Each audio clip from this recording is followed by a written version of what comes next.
Welcome to Malicious Life in collaboration with Cyberism. I'm Ran Levy. A quick note before we get started.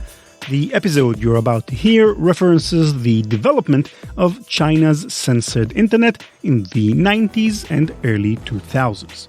We covered that subject in episode 91, The Great Firewall of China, Part 1.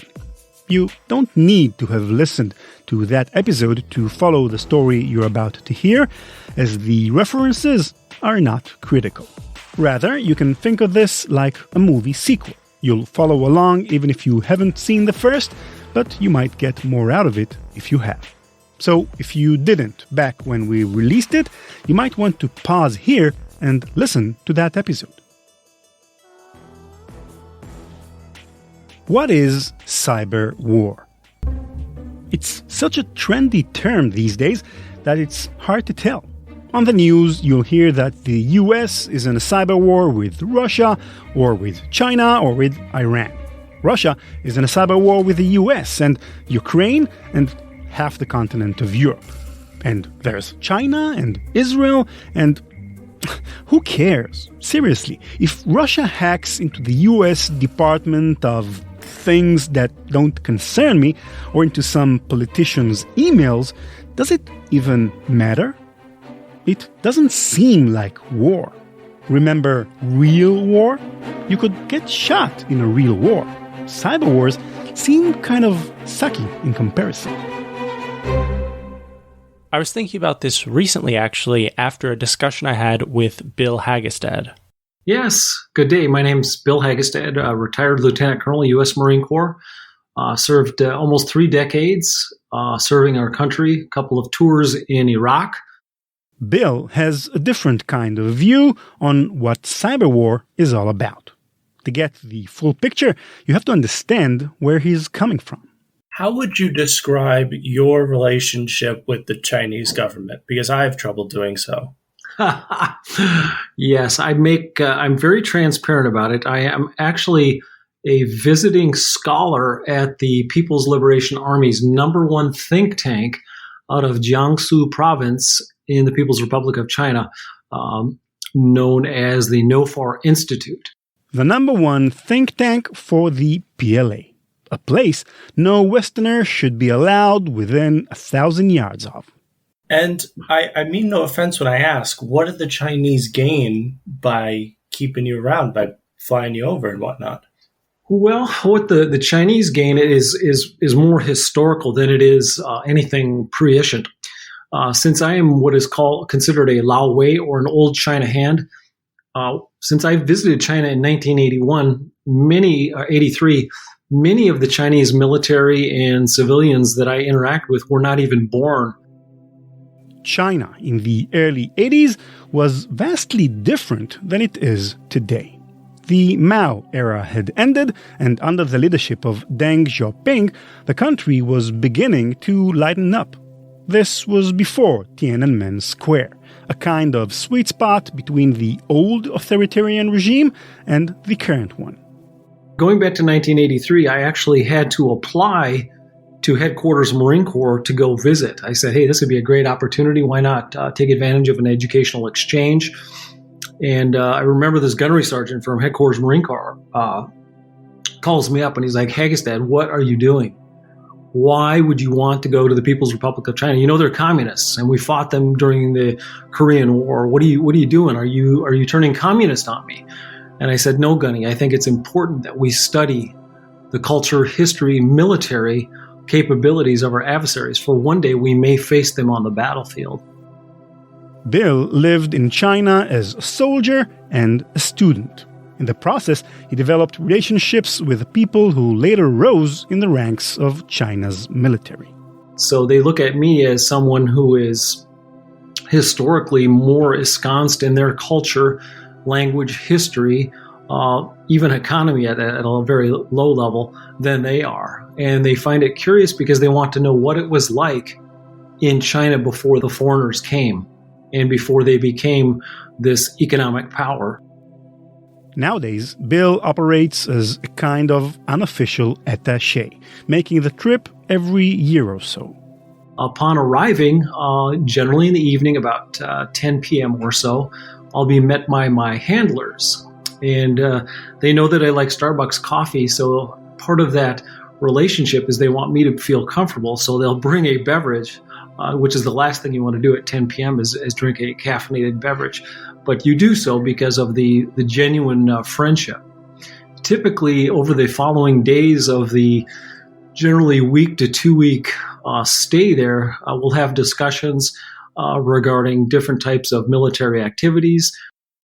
In all his years bumping shoulders with Chinese military men, one trip to Beijing stands out above all the rest.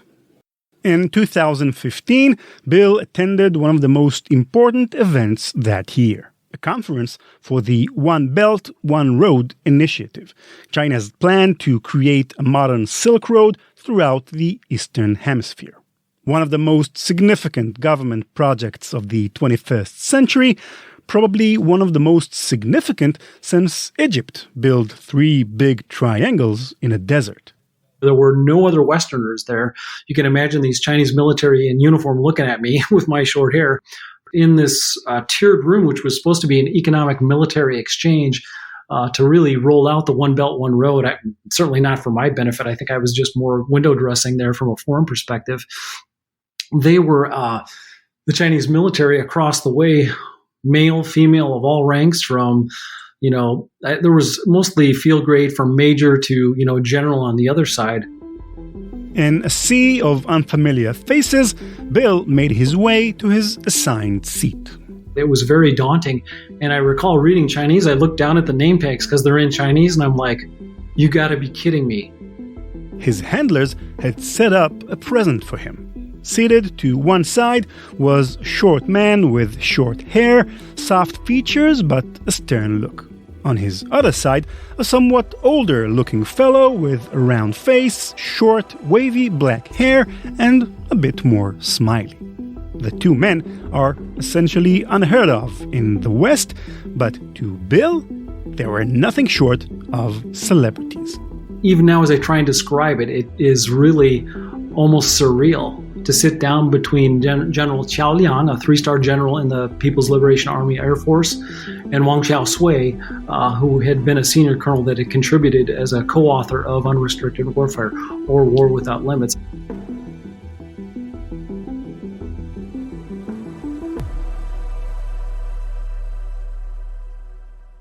Qiao Liang and Wang Xiaosui shaped the way that Bill Hagestad, as well as many in the PLA, conceived of the role of cyber in modern warfare. And it dates back to a time when hacking was hardly a known concept in military circles. Back in March 1996, the PLA sent 150,000 men to the Fujian province of southern China for a weeks-long series of military exercises. The reason for such a major military gathering was not explicitly stated, though it was universally understood. Fujian is as close as the Chinese mainland gets to the country of Taiwan. Taiwan was about to hold an election for president. The leading candidate, Lee Teng-hui, had just made a speech at Cornell University in New York, which promoted his country's independence from China. So China, which views Taiwan not as its own country, but as a renegade province, did that thing your big brother does, where he makes like he's punching you, but stops just before his fist hits your face. Chinese ships exercised with live fire and even ballistic missiles coming within just a few dozen miles of Taiwan's coast and 2 major ports. Qiao Liang and Wang Xiaosui were among the 150,000 men involved in those exercises. They met and together realized just how strange the whole scenario was. Qiao recalled, quote, At the time, the situation was becoming daily more tense on the southeast coast. Both sides of the straits were all set for showdown, and even the task force of the two American aircraft carriers rushed a long way to add to the trouble. At that time, the storm was brewing in the mountains, and the military situation was pressing, so that people were suddenly moved to, quote, think up strategies when facing such a situation, end quote. What did it mean to have 150,000 soldiers, ships with live fire, American planes flying overhead, and 400 Taiwanese troops at the ready, and yet nobody was actually killing each other? It wasn't exactly a war, but it was really close to it. Chiao and Wang decided together that a different kind of war was emerging before their eyes. A characteristically modern kind of war, which didn't accord with the old rules everyone had gotten used to for centuries. They gave their concept a name, unrestricted warfare, and began to describe it in what would become one of the most significant, yet little-known, military strategy books of recent history. It was published through the PLA in 1991, receiving acclaim within Chinese military circles. Soon after, the United States Naval Academy got hold of it and translated the work into English. They published an English version under the name, quote, Unrestricted Warfare, China's Master Plan to Destroy America, end quote. On the cover, an image of the second tower exploding on 9/11. That, of course, was just a ploy to sell more books. I read Unrestricted Warfare. It's not scary or evil. It portrays America less as an enemy than as kind of spoiled rich kids. It does describe how a smaller country like China might defeat America in war, but only really in a theoretical sense. Aside from the sensationalism, there's another reason for that book cover. From page 144, quote, whether it be an intrusion of hackers, a major explosion at the World Trade Center, or a bombing attack by bin Laden, all of these greatly exceed the frequency bandwidth understood by the American military, end quote.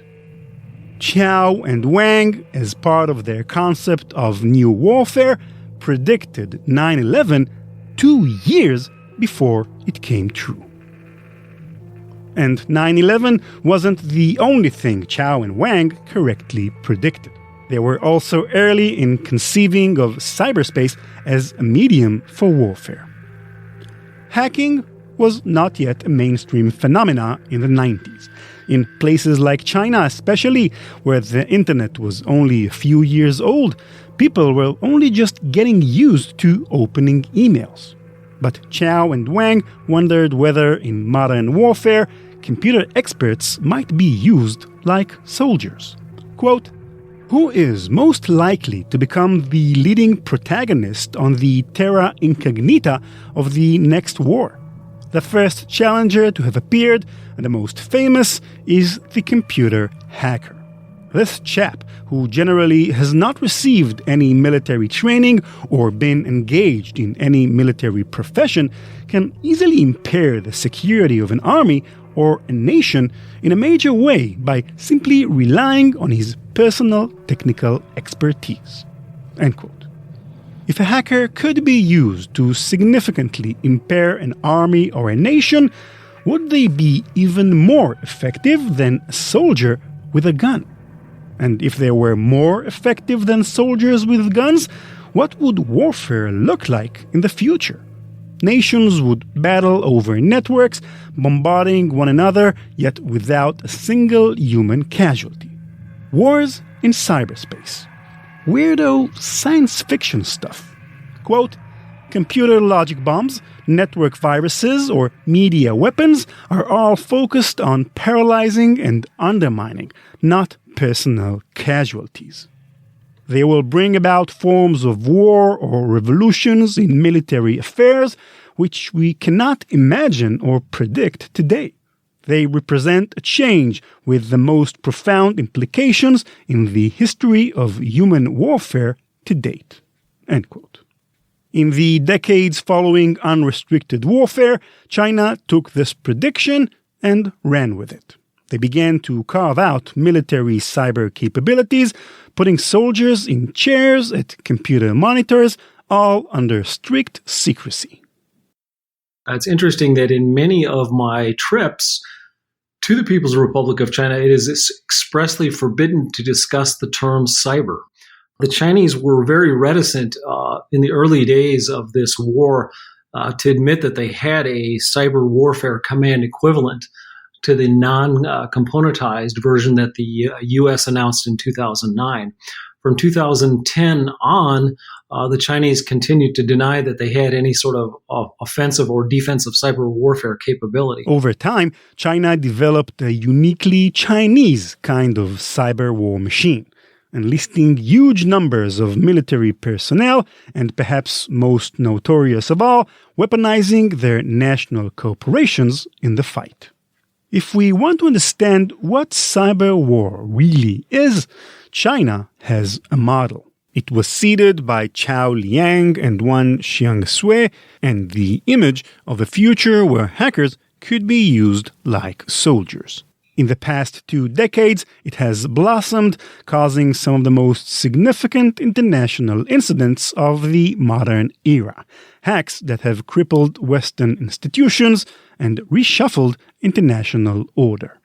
So, with Chao and Wang as our guides, these episodes will cover 2 stories of cyber war in the Chinese model. Let's get started now with the first, a textbook case study in how to combine political, economic, and cyber weapons to destroy Western power.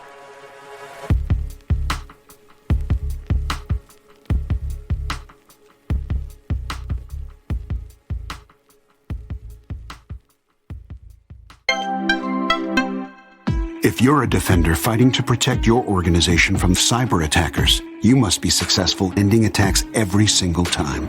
They only need to be successful once.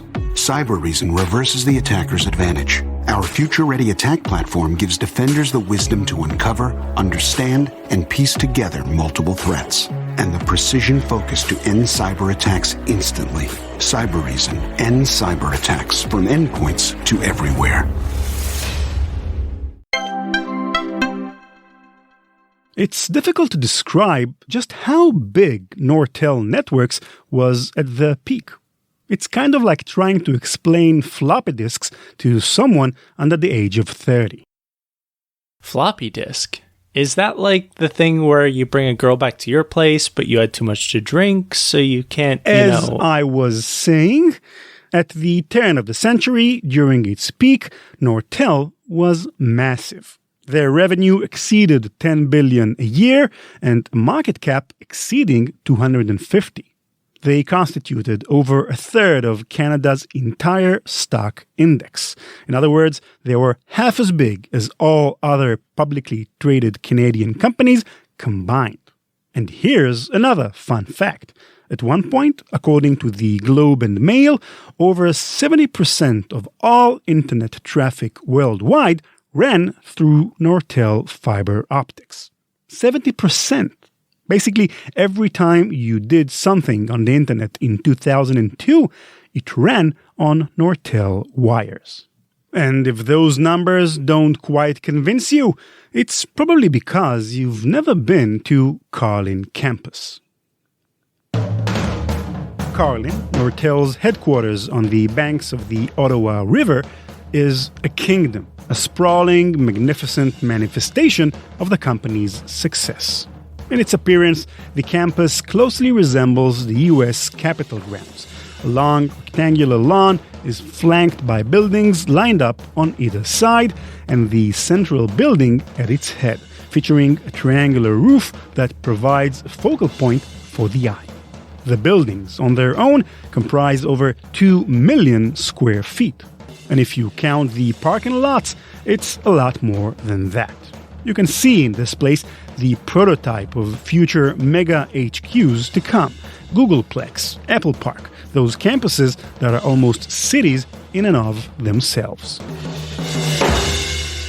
And as those companies began attracting talent from around the world to San Francisco during the boom of the Silicon Valley, 90,000 employees choose to ignore the call, hunkering down in chilly Ottawa, where some of the best, most innovative development was happening.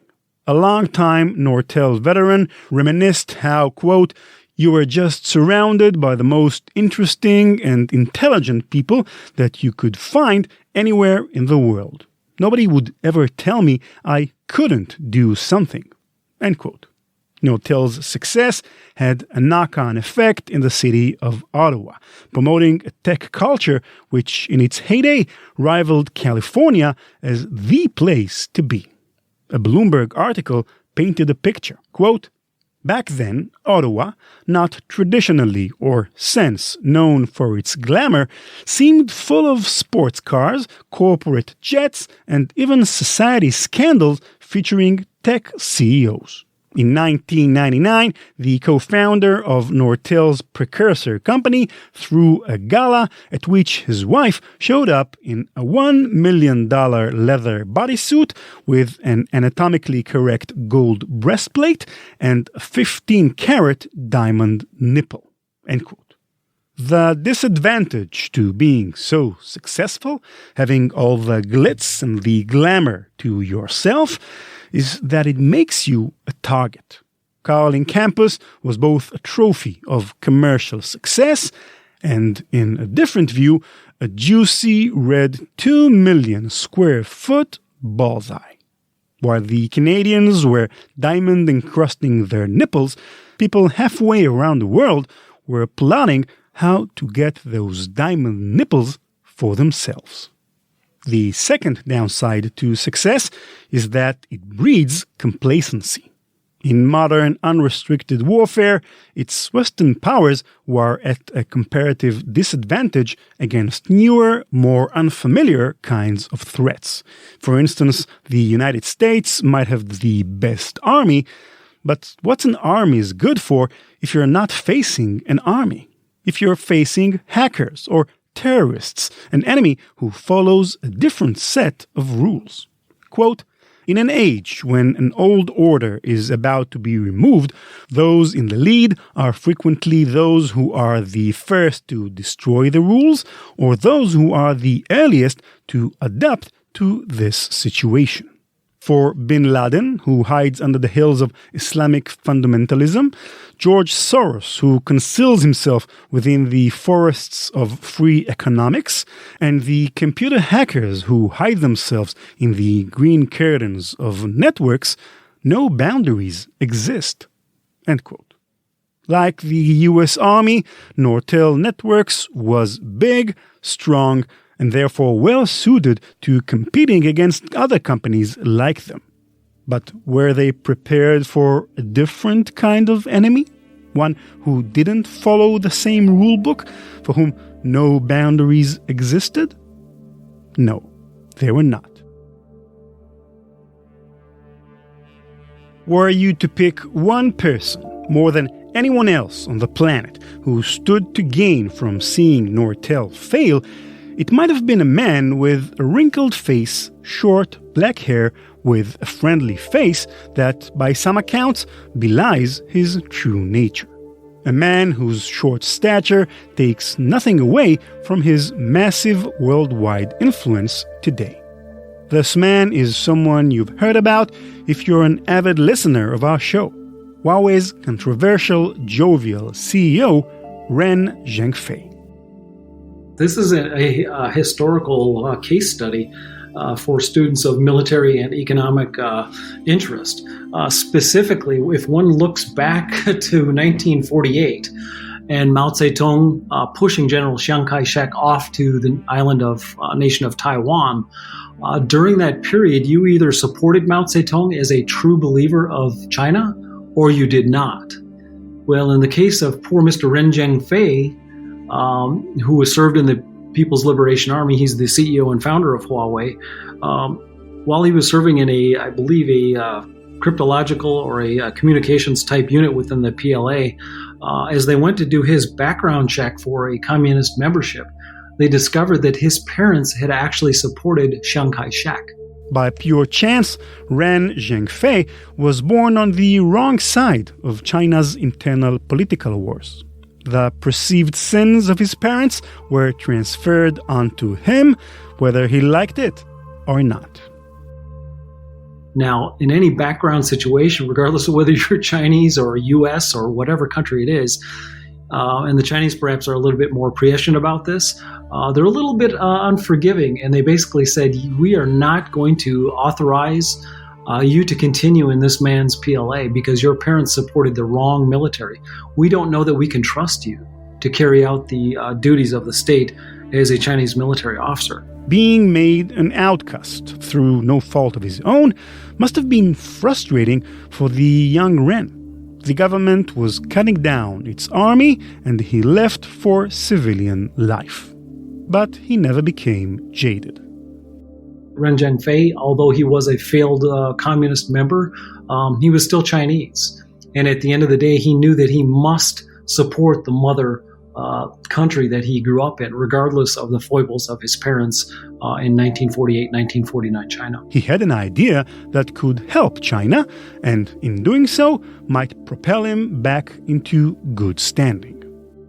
Certainly heartbroken and dismayed over his misfortune, he went off and founded Huawei, a telecommunications company. With only 21,000 yuan, the equivalent of just $5,000, and a small amount of investor money, Huawei didn't have much to build with. But Ren's idea didn't require all the trappings of a normal company because they weren't going to actually build anything. They would simply take imported tech from the West, reverse engineer it, then sell it to China. A highly cost-effective approach and useful to the PLA. The very notion that he had been sacked from the military lent itself to his comrades who he left behind needing equipment. He knew that there was a need there commercially because they couldn't just go and buy it. They would have to essentially steal it. And most militaries don't have the budget to go and purchase or effectively steal things as they would like to. So he created a market for himself with the Chinese military, Mr. Ren Zhengfei did. Huawei's first big success was a telephone switch, but a real breakthrough came a year later when the company signed a contract to build the first national telecommunications network for the PLA.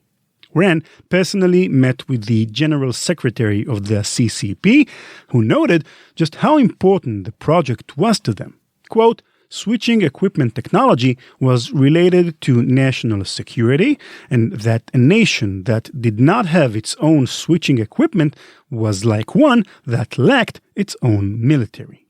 End quote. For Ren Zhengfei, Huawei was both a business venture and a political tool. From its inception, and then years later, when the Chinese government took aim at Nortel networks. How Nortel entered the sights of the Chinese government is in some ways obvious, and in other ways not. For one thing, there was the matter of intellectual property. China was only just starting to build up their network infrastructure as Nortel hit its peak, so it's only natural that they took an interest in Nortel's wares. The Chinese saw the value of the intellectual property, thus, originating in China with the expansion of the network there when the Chinese needed it. And they said, you know what, we could really use this technology.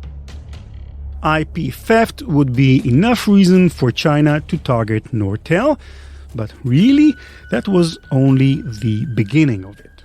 We don't usually conceive of internet infrastructure as a mean of control. But really, it is. It is to control the flow of information.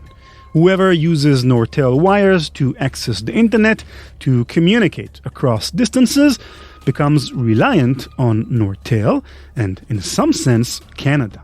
China's very aware of this kind of influence.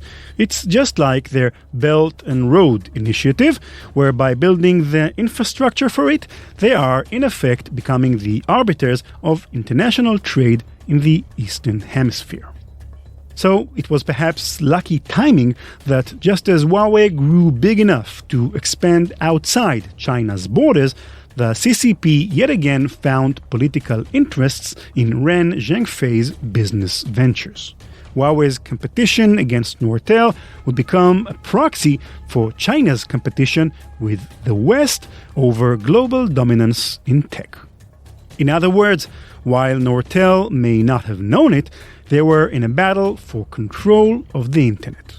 They were diamond encrusting their nipples, and their enemies, who they didn't even know were their enemies, were plotting how to take them down.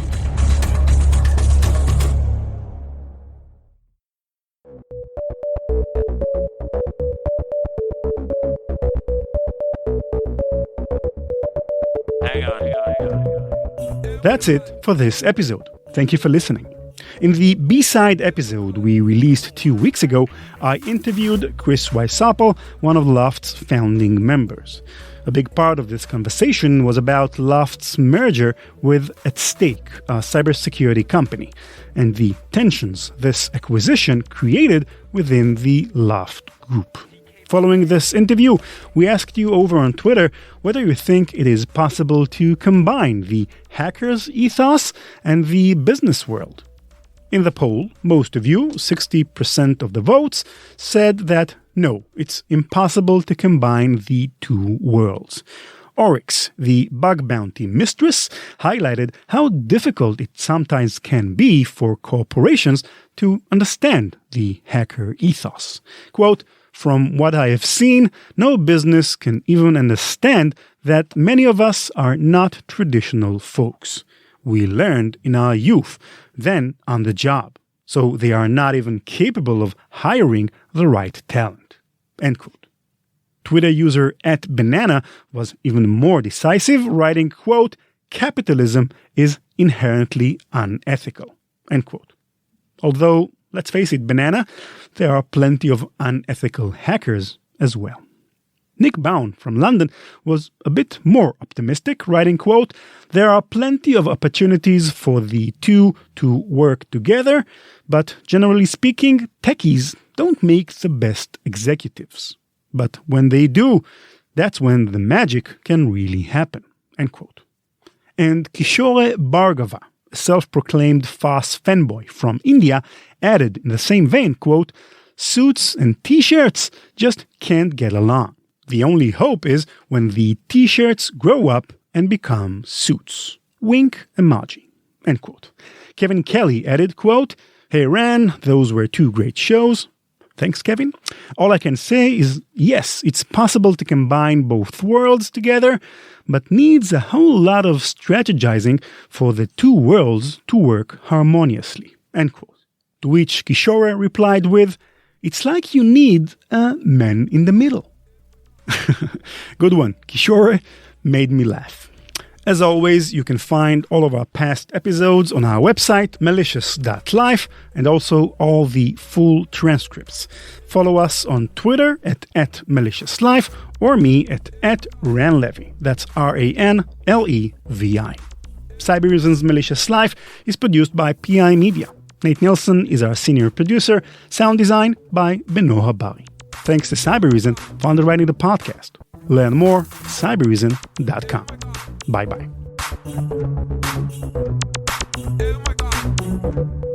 CK Music.